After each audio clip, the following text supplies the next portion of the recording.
Topic का नाम है पॉलीमर। ये ऑर्गेनिक का एक पार्ट है और आप लोग जान रहे हैं कि ये 3 नंबर का चैप्टर है। 3 मार्क्स का ये क्वेश्चन इस एग्जाम में आता है। बहुत सिंपल चैप्टर है। इस चैप्टर में बहुत ज़्यादा कोई डेप्थनेस नहीं है, लेकिन सिंपल वे में इस चैप्टर को आप समझ सकते हैं। इसका पार्ट का सबसे पहला पार्ट इसमें है कि पॉलीमर क्या है, फिर पॉलीमर का क्लासिफिकेशन है, फिर पॉलीमर किस तरह बनता है, फिर उसके बाद पॉलीमर जो है उस पॉलीमर का प्रिपरेशन कैसे होता है, उस पॉलीमर का यूज क्या है, उसका केमिकल प्रॉपर्टी क्या है। इस तरह से वो पार्ट में पूरा दिया हुआ है, ये टॉपिक है। तो सबसे पहले हम लोग अभी इसका इंट्रोडक्शन स्टार्ट कर रहे हैं। पॉलीमर क्या है? पॉलीमर, चूंकि हिंदी मीडियम के बहुत सारे बच्चे होंगे जो इसका हिंदी में नाम है बहुलक, या इसको आप ऐसे भी बोल सकते हैं पॉलीमर। ये पॉलीमर 2 पार्ट से बना हुआ है। पहला है पॉली, फिर है मर, या इसको मेरोस भी बोल सकते हैं आप। पॉली मीन्स होता है मैनी, और मेरोस मीन्स बोल सकते हैं आपको यूनिट या पार्ट। मैनी पार्ट, ये मैनी पार्ट क्या है? तो मैनी पार्ट का मतलब होता है किसी के अंदर में अगर बहुत छोटा छोटा चीज अगर एक साथ जुड़कर उस बड़े चीज को अगर बनाया हुआ हो तो उसको हम लोग मैनी पार्ट कहते हैं। एक एक पार्ट को रिपीट करते करते करते एक बड़ा चीज अगर बनाए आप तो वो मैनी पार्ट उसको कह सकते हैं आप। बहुत सारा पार्ट अगर इसके अंदर जुड़ा हुआ है तो इसके पॉलीमर में मैनी पार्ट या मैनी यूनिट जो जुड़ा हुआ वो यूनिट है क्या? ऐसे समझिए, जैसे मान लेते हैं हम एक छोटा सा स्मॉल पार्ट, छोटा छोटा कोई मान लेते हैं ये कोई लोहा का गुल्ली या कुछ मान लीजिए छोटा छोटा पार्ट है, कुछ है गोल जैसा है। इसको हम क्या किए, सबको एक साथ मिक्स कर दिए पूरा, और मिक्स करके एक बड़ा पार्ट इसका बना लिए। ऐसे करके हम छोटा छोटा था, सबको मिलाकर एक बड़ा पार्ट हम बना लिए। इस तरह से छोटा छोटा जो पार्ट हम लिए हुए इधर है, इसको क्या किए, पूरा कंबाइन करके एक बड़ा सा पार्ट हम बना लिए। अब देखिए ये जो बड़ा पार्ट है इसके अंदर में तो ये छोटा छोटा पार्ट बहुत सारा होगा इसके अंदर में, तो बहुत सारा इसके अंदर में है ये पार्ट, तो छोटा छोटा पार्ट इसके अंदर में बहुत सारा, इसीलिए इसका नाम पॉलीमर है। ये जो है, ये जो बना हमारा, इसको हम लोग कहते हैं पॉलीमर, क्योंकि इसके अंदर छोटा छोटा पार्ट बहुत सारा इसके अंदर में है, उसी से ये बड़ा बना हुआ है पॉलीमर। और ये जिससे बना हुआ ये छोटा छोटा यूनिट है, जिसको आप बार बार जोड़ के रिपीट करके इसको बनाए आप। छोटे छोटे पार्ट को लिए हम लोग और एक बड़ा पार्ट बना लिए, तो ये हो गया मोनोमर, ये क्या हो गया, पॉलीमर। और ये जो मोनोमर से पॉलीमर बनने का जो प्रोसेस है या फेनोमेनन है, इसको हम लोग पॉलीमराइजेशन कहते हैं। पॉलीमराइजेशन, हिंदी में इसको कहते हैं बहुलीकरण। आपको पूछ सकता है पॉलीमराइजेशन किसको कहते हैं। मान लेते हैं आपको अगर डिफिनेशन में आता है कि व्हाट इज पॉलीमराइजेशन, तो आप बोल सकते हैं conversion of monomer to polymer. Monomer से पॉलीमर बनाने का जो प्रोसेस है उसको आप कह सकते हैं क्या, पॉलीमराइजेशन। तो पॉलीमराइजेशन में मोनोमर से क्या बनता है, पॉलीमर बनता है। बहुलीकरण हिंदी इसका नाम है। इसको आप समझ सकते हैं बहुतों का एकीकरण, मतलब बहुत सारे छोटे छोटे चीजों को जोड़कर एक बड़ा चीज बना दिया, तो ये हो गया पॉलीमर। और ये क्या हुआ, मोनोमर। तो पॉलीमर का डिफिनेशन क्या हुआ, पॉलीमर किसको कहते हैं, ये एक बहुत लार्ज यूनिट जो बहुत सारे छोटे छोटे यूनिट के मिलने से बनता है, इसका मॉलिक्यूलर मास बहुत हाई होता है। ऐसे सब्सटेंस को, ऐसे कंपाउंड को हम लोग पॉलीमर कहते हैं। और मोनोमर किसको कहते हैं, तो पॉलीमर का जो सबसे छोटा पार्ट है, जिसको बार बार रिपीट करके पॉलीमर को बनाए हैं, उस स्मॉल पार्ट को हम लोग मोनोमर कहते हैं। तो ये हो गया मोनोमर, ये हो गया पॉलीमर, और ये हो गया पॉलीमराइजेशन। तो ये बहुलीकरण इसको हिंदी में हम लोग कहते हैं इस तरह से। तो देखिए इसको समझने की बात है, यह जो पॉलीमर है या जो मोनोमर हम लोग लिए हुए हैं, इसको आप कह सकते हैं जैसे मोनोमर ये स्मॉल पार्ट है, छोटा पार्ट है, और ये जो बना इधर ये लार्ज पार्ट है, ये बहुत बड़ा पार्ट है एक ठो। लेकिन इसका जो मॉलिक्यूलर मास है वो बहुत कम है। इसका जो मॉलिक्यूलर मास होता है, molecular mass of monomer is very less, बहुत कम होता है इसका बहुत हाई होता है, बहुत ज़्यादा होता है उसका मॉलिक्यूलर मास, क्योंकि एक छोटे छोटे पार्ट से बहुत ज़्यादा मिलने से ये बनता है। इसको आप, ये जो है इसको माइक्रो भी बोल सकते हैं आप, ये माइक्रो, इसको आप मैक्रो बोल सकते हैं। माइक्रो मतलब क्या होता है, छोटा, और मैक्रो मतलब क्या होता है, बड़ा। अब देखिए माइक्रो और मैक्रो, तो एक बहुत बड़ा इसमें एक बात आ रहा है यहाँ पर कि जितना भी पॉलीमर है, जितना भी पॉलीमर है, सभी पॉलीमर, जितना भी पॉलीमर है सभी पॉलीमर मैक्रोमोलिक्यूल है। All polymer are macromolecules but all macromolecules are not polymer. इसका मतलब क्या हुआ कि जितना भी मैक्रोमोलिक्यूल है वो सभी पॉलीमर नहीं होगा। बहुत सारा ऐसा मैक्रोमोलिक्यूल है जो छोटे छोटे पार्ट से नहीं बना हुआ है, बल्कि वो उसका एक स्ट्रक्चर ही वो बड़ा है, तो वो पॉलीमर नहीं होगा। लेकिन जितना भी पॉलीमर बनेगा वो मैक्रोमोलिक्यूल तो होगा ही होगा। जैसे एग्जांपल के लिए आप देखिए, समझिए इसको, बहुत सारे, जैसे क्लोरोफिल लेते हैं, क्लोरोफिल एक मैक्रोमोलिक्यूल है लेकिन वो पॉलीमर नहीं है। लेकिन जितना पॉलीमर ले, जैसे पॉलीथीन, पॉलीप्रोपीन, पॉलीस्टाइरीन, जितना भी है ये सब पॉलीमर तो है ही, उसके साथ ये मैक्रोमोलिक्यूल भी है। तो मतलब क्या हुआ कि जितना भी पॉलीमर है वो मैक्रोमोलिक्यूल होगा ही होगा, लेकिन सारा मैक्रोमोलिक्यूल जो होगा वो पॉलीमर नहीं होगा।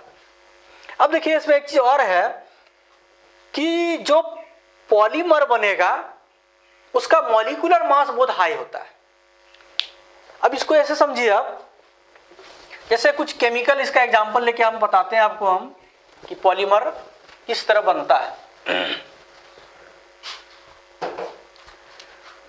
जैसे एग्जांपल लेते हैं CH2 डबल बॉन्ड CH2, इसका नाम जानते हैं, इथीन होता है नाम, इथीन है। इथीन का जो है हम N मॉलिक्यूल लिए हम, N मॉलिक्यूल। अब इससे हम बना रहे हैं इसका पॉलीमर। कैसे बनेगा पॉलीमर? अब जान रहे हैं इथीन में डबल बॉन्ड है, डबल बॉन्ड में क्या होता है, एक पाई और एक सिग्मा बॉन्ड होता है। और हम लोग ये भी जानते हैं कि पाई बॉन्ड जो होता है बहुत वीक होता है, बहुत कमजोर होता है, और वो किसी भी रिएक्शन में जनरली वो ब्रेक करके केमिकल रिएक्शन दिखाता है या फिर जो भी हो। तो ये जो पाई बॉन्ड इसमें है, ये पाई बॉन्ड कमजोर है, ब्रेक करेगा। ये इस पाई बॉन्ड को लीजिए, ये ब्रेक कर गया मान लेते हैं यहां से। अब इसको क्या करेंगे हम, CH2 ठीक है, तो एक बॉन्ड ब्रेक करेगा, इसका वैलेंसी इस तरह सेपरेट कर देंगे हम लोग दोनों को। अब उसके बाद जो N है उस N को भी यहां नीचे होल के रूप में दे देंगे। अब इसका नाम इथीन है, इसका नाम हो गया पॉलीथीन। देखिए इथीन से क्या बन गया, पॉलीथीन। अब ऐसे समझिए, ये इथीन जो है ये मोनोमर है, और ये जो पॉलीथीन बना ये पॉलीमर है। पॉलीमर क्यों है? क्योंकि पॉलीथीन है, मतलब पॉलीइथीन, मतलब बहुत सारा इथीन इसके साथ जुड़ा हुआ है। ये एक इथीन यहां पर लिए, इस जगह पर मान लेते हैं हम N मॉलिक्यूल के रूप में भी है। अगर इसको एक मान लेते हैं तो N लिए हुए, N अलग अलग है, 500 हो सकता है, 1000 इथीन हो सकता है, इसके साथ मान लेते हैं हम।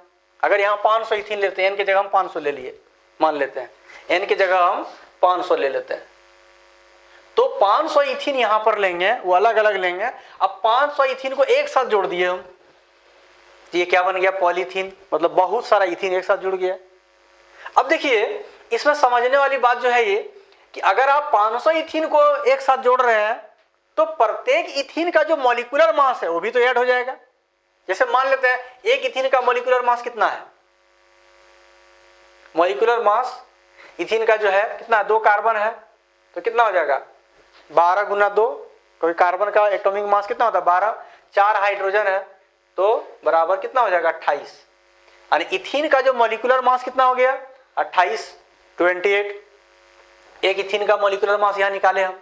अब ये जो इथीन का इस तरह का अगर 500 इथीन एक साथ अगर कंबाइन करेगा मान लेते हैं हम, तो क्या होगा इसका 500 गुना कर देंगे हम, तो कितना मॉलिक्यूलर मास इसका होगा बोलिए। अगर इसका मॉलिक्यूलर मास हम निकालेंगे तो 500 और गुना 28 कर देंगे तो कितना हो जाएगा,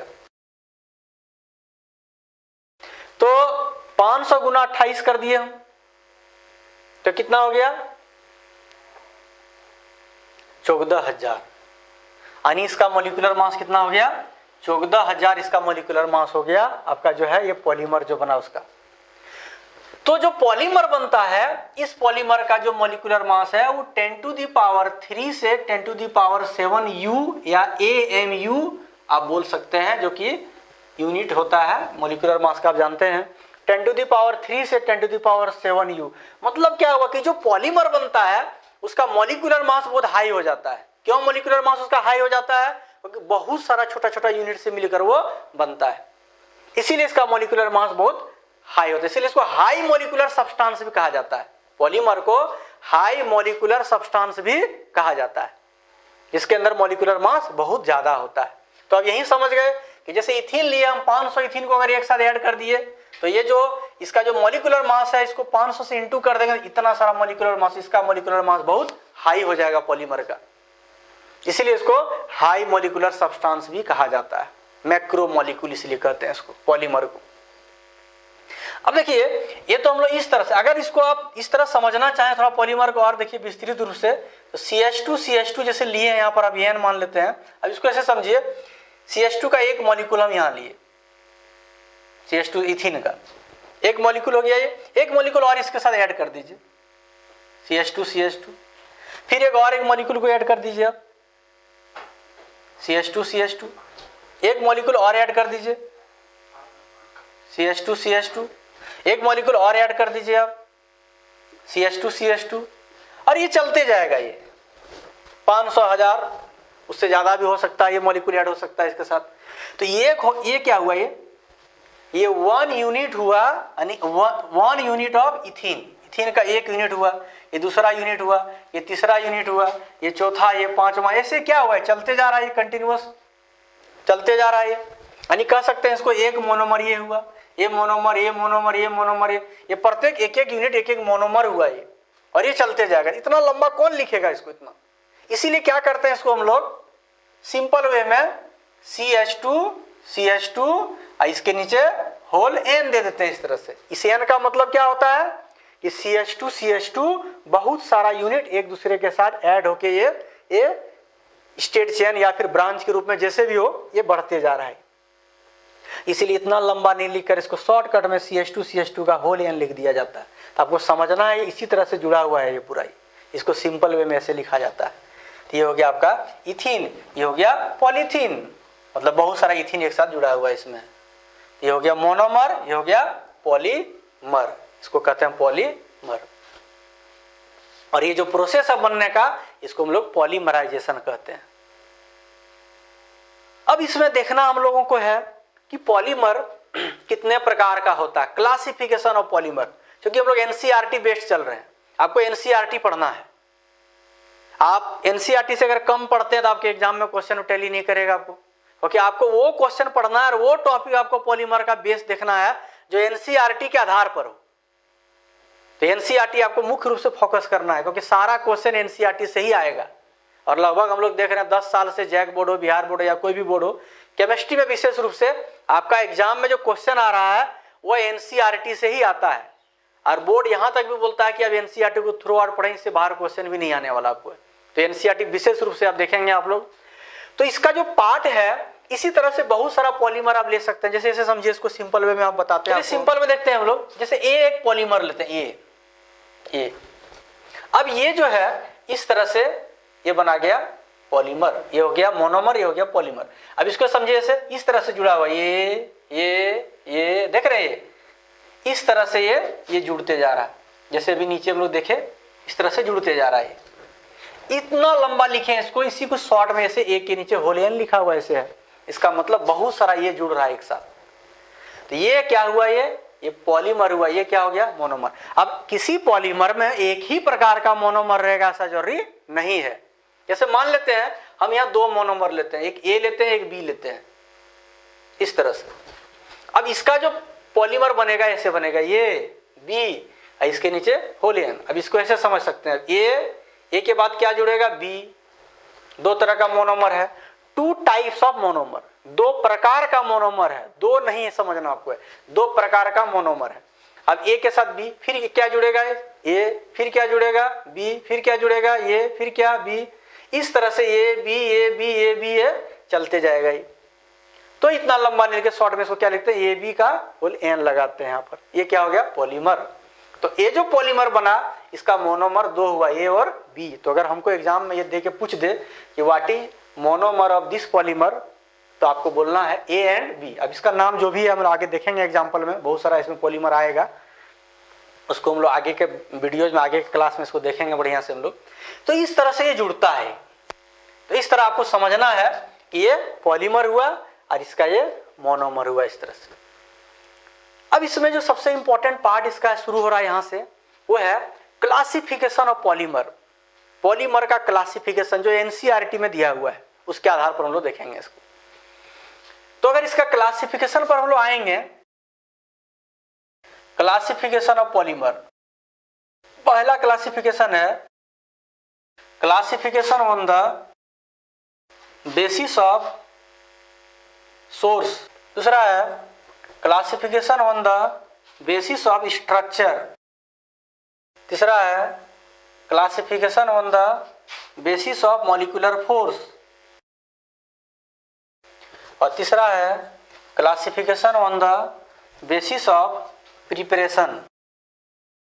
किस तरह बनाया जाता है पॉलीमर।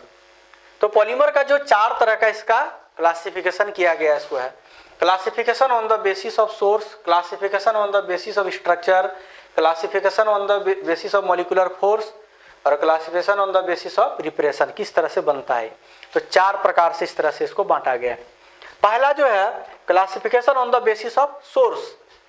तो सोर्स के आधार पर पॉलीमर को तीन पार्ट में बांटा गया है। पहला पार्ट है उसको कहते हैं हम लोग नेचुरल पॉलीमर, दूसरा कहते हैं सिंथेटिक पॉलीमर और तीसरा जो है वो सेमी सिंथेटिक पॉलीमर है। यानी तीन प्रकार का ये पॉलीमर इसको बांटा गया है।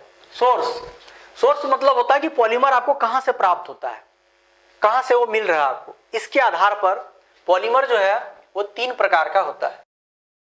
पहला जो पॉलीमर है वो है नेचुरल पॉलीमर, दूसरा जो है वो है सिंथेटिक पॉलीमर और तीसरा जो है वो है semi synthetic polymer. Natural polymer को हिंदी में कहते हैं हम लोग प्राकृतिक बहुलक, ये हो गया कृत्रिम बहुलक, ये हो गया अर्ध कृत्रिम, या इसको कह सकते हैं संश्लेषित बहुलक, ये हो गया अर्ध संश्लेषित बहुलक। चलिए इसको भी लिख देते हैं। नेचुरल पॉलीमर, सिंथेटिक और सेमी सिंथेटिक। नेचुरल पॉलीमर किसको कहते हैं, उस तरह का पॉलीमर जो हमको डायरेक्ट एनिमल और प्लांट से मिलता हो, ऐसे पॉलीमर को नेचुरल पॉलीमर कहते हैं। या जो नेचर से प्राप्त होता है, जिसको किसी ने बनाया नहीं है, ऑलरेडी प्रकृति के द्वारा जो बना हुआ है, वैसे पॉलीमर को नेचुरल पॉलीमर कहा जाता है। यानी मुख्य रूप से नेचर में कहां से प्राप्त होता है, plant and animals. Plants and animals से जो चीज हमको मिलता है उसको हम लोग नेचुरल पॉलीमर कहते हैं। अब इसका बहुत सारा एग्जांपल है नेचुरल पॉलीमर का, जैसे सेल्यूलोज ले लीजिए आप, सेल्यूलोज, जैसे ले लीजिए आप न्यूक्लिक एसिड। अब जैसे ले लीजिए इसके बाद इसमें जो है वो है स्टार्च, और जैसे ले लीजिए आप रबर, और ले सकते हैं इसमें प्रोटीन। इस तरह का बहुत सारा नेचुरल पॉलीमर है। सेलुलोज जो है वो बीटा ग्लूकोज से बना हुआ है, मतलब अब समझना आपको है, सेलुलोज का जो मोनोमर होता है वो बीटा ग्लूकोज होता है। या आप बायोमोलिक्यूल्स में पढ़ेंगे, अच्छा से बायोमोलिक्यूल्स हम लोग पढ़ेंगे, इसके बारे में डिटेल से आपको बताएंगे किस तरह से बीटा ग्लूकोज मिलने से सेलुलोज बनता है, वहां पढ़ेंगे आप। न्यूक्लिक एसिड जो है वो न्यूक्लियोटाइड से बना हुआ है। मतलब क्या हुआ कि न्यूक्लिक एसिड का जो मोनोमर है वो है न्यूक्लियोटाइड, और न्यूक्लिक एसिड को पॉलीन्यूक्लियोटाइड भी कहा जाता है। पॉलीन्यूक्लियोटाइड, पॉली मतलब बहुत सारा न्यूक्लियोटाइड अगर मिलेगा तो क्या बनेगा, न्यूक्लिक एसिड। तो न्यूक्लिक एसिड का मोनोमर क्या हुआ, न्यूक्लियोटाइड। ध्यान रखें क्योंकि ऑब्जेक्टिव में भी आता है क्वेश्चन। स्टार्च का जो मोनोमर है वो ग्लूकोज है। रबर का जो है आइसोप्रीन है। प्रोटीन का जो है अल्फा एमिनो एसिड है।